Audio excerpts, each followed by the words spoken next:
I remember that. Anyway, from the top. Hey everyone, I'm Jet from inthirdperson.com. This is Boss Rush episode 4. With me is Matt. That's me. Yeah, Welcome back again. yeah. So, like, where have you been? Like, what have you been up to the last month or so? Because it's been a bit since we talked. Yeah, honestly, I'd like to say a whole lot of interesting things, but not really. Just kind of house stuff and, keeping up with the outside work and actual working and commuting and all that kind of stuff. So I wish I was playing more games. I wish I was doing more of that, but kind of just boring life stuff. Are you getting to enjoy the super hot Canadian weather? Uh, Yeah, for some reason I've aligned working outside with what seems to be the hottest point of the summer, so might not have been the best idea, but yeah, you know what? We complain when it's cold, we complain when it's hot. What are you gonna do? I'm gonna take the hot over the cold every Yeah, day of the week. Maybe it's just because my ancestors are from the Philippines and I'm biologically built for the heat, but I'm right. gonna take hot over cold 10 out of 10 times. Yeah. I don't mind the cold, but yeah, certainly I think I prefer the warmth, Yeah, for sure.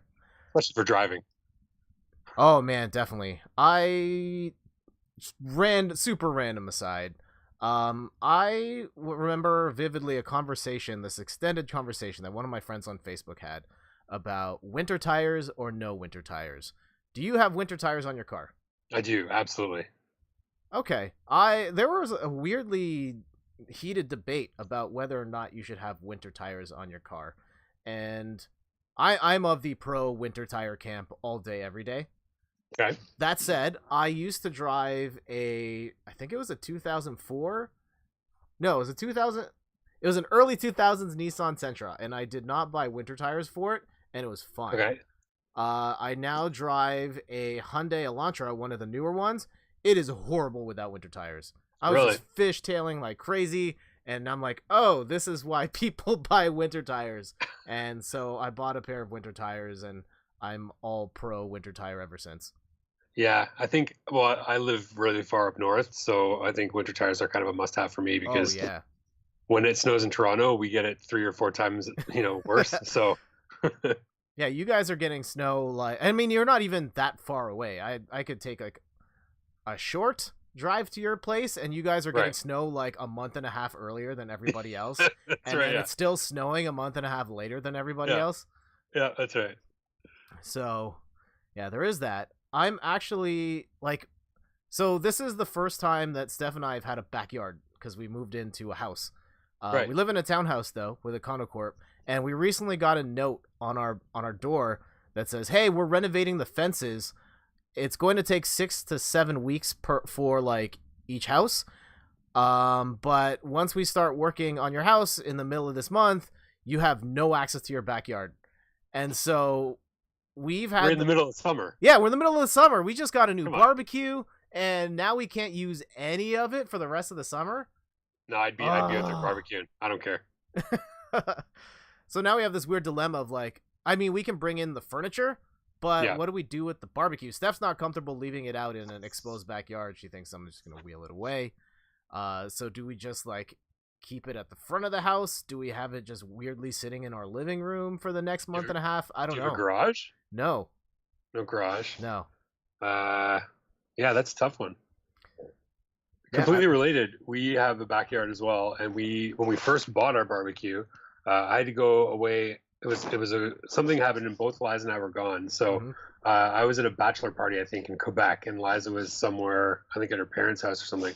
And she came home the next day, and she called me, and she said our barbecue was like lying on its side out by the house Okay. in the backyard. I said, well, what do you mean? She said, well, it looks like it fell over. I said, well, it can't fall over. I mean, like they're built to just stay there. Yeah. So I don't know what happened, if it was wind or maybe mischief, but yeah, we are someone, and that's before we had the fence. So I guess either something happened or someone pushed it over, or wind blew it or something. But nothing since we've gotten the fence. Nothing's happened. But yeah, interesting story. Just when you said about leaving your barbecue in the backyard unattended. I was gonna say wind is.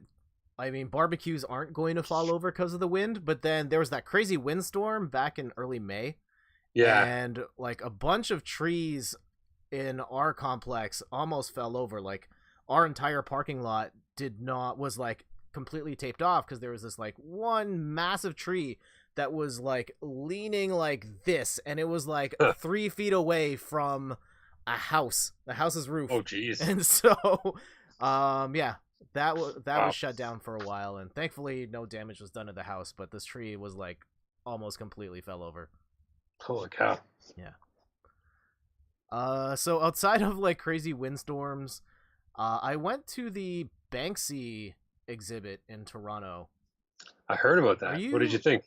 Oh, I would say I am a casual fan of Banksy. I had no idea who he was until the Right. late 2000s when Steph introduced me to his stuff. But since then, I've seen a couple of his things, and I've seen like his actual work that he's left in Toronto, and I enjoy his stuff. What I found really curious was like when I went to the exhibit, and it's like, yeah, the art of Banksy, curated by blah blah blah, and I'm like, oh, that's interesting. Like, what's going on here? And then throughout the entire exhibit is video snippets of the curator guy, and he talks about like this very specific period in Banksy's life from here to here, kind of like the most popular era of Banksy that we would know. I think pretty much from like the girl with the balloon up until like just before Dismaland. Okay. So there's a weird cutoff point, and I'm like, if Banksy was doing an exhibit, like why would he pick these specific start and end dates to these? Yeah. And then there's a sign at the front that says, oh, these are like works from private collectors. And after, like, it was really cool to be in the presence of like actual Banksy work, but then Googling it after and seeing like, oh, Banksy had absolutely nothing to do with this exhibit, and this guy just collected all of these private works and made arrangements to bring all that stuff in, and Banksy's not getting any of the money from it. That seems, and is using his name to promote this exhibit. That seems kind of weird to me. Yeah. No, I would agree with that. Though I'm guessing that's probably a common thing in the art world. Like, there's also a Banksy exhibit happening in, I think, Moscow, with another person who's arranged it based on like private collectors stuff. I don't know. Yeah, I don't know. I feel like he should get a piece of that, but I guess it's kind of hard to enforce it, right? If it's all private collectors. Yeah, like once you've sold that art, it's on them and they can do whatever they want.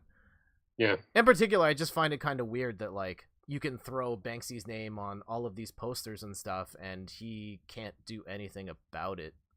Well, I mean, it's his stuff. Yeah. Other than that, I mean, that's the only. Yeah, no, it's weird. It does. Yeah, it seems like they're taking advantage of him, but I have this one potential theory. I don't know the legalities of all of this, but is there a world where if he actually wanted to take someone to court, he would then have to file documents in the public record under his real name, and then we would actually know who he was? maybe that's why. Maybe that's why all these people are getting away with it. Oh man. They're like, oh, we're going to use your name and make a whole bunch of money off you. Is that cool? He's like, well, I don't really like that. And then you say, well, then you can take us to court and use your real name. And he goes, it's okay. Go ahead. That ruins the whole mystique. Yeah. Oh, there you go. Comment from Jenna, my cousin Jenna. Hey, she says maybe Banksy is low key in on it. Maybe he's getting someone like, taking something under the table, or I don't know. Yeah. It could be all just part of his thing, right? Yeah. Who knows? There were some interviews with the curator guy. He was a photographer for Banksy during a certain period of time, and then the end of the exhibit ends with him saying like, oh, we just had different ideas of where we wanted to go next, so we mutually separated and everything's still cool. But then in the interviews, when people asked him about this whole unauthorized exhibit thing, he got a little more cagey about it. I think the last answer I saw from him was, well, I would think that Banksy would want his work to be seen by the public instead of sitting in a warehouse somewhere. Yeah, that's true. I guess. Yeah. And I guess if he is getting, I mean the whole getting money under the table thing, like why would he not want to disclose that he's getting money? I don't know. It's weird. I think the whole anonymity thing has a big part to do with it. I don't know. Yeah. I've actually Googled. There are some theories about who Banksy is, and some people think it's this one particular guy. I don't know if you want to ruin it for you. Banksy is like, at this point, the closest thing to an IRL Santa Claus that we have. I mean, wait, Santa's totally real, kids, if you're watching. Yes. Yeah, if you're watching. Santa also IRL, just like the Easter Bunny. yeah. And I'm completely lost for words. yeah, well, maybe we should move on from that part. Yeah. All right. So I've been playing some video games. I don't know if you've heard of this hot new game called Mario Kart 8. Oh,